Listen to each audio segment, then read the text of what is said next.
మీరు సరైన ఎమ్మెల్యేలు ఎన్నుకోకపోతే ఏమైపోతుంటే, ముఖ్యంగా మీరు యువత, మీకు ఎన్ని పాఠాలు ఉంటాయి.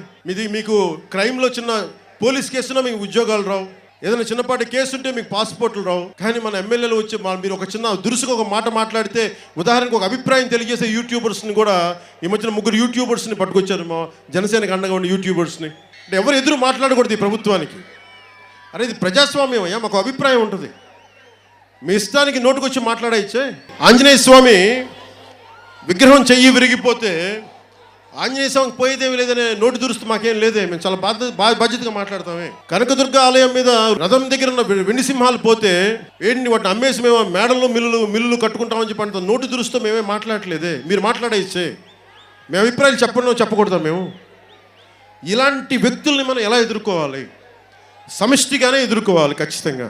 మీరు పింగళి వెంకయ్య పుట్టిన నేలలో ఎలాంటి వ్యక్తులు ఎమ్మెల్యేలు ఎత్తారో మీరు చూస్తూ ఉన్నారు. ఎలా మాట్లాడుతున్నారు వైసీపీ ఎమ్మెల్యేలు.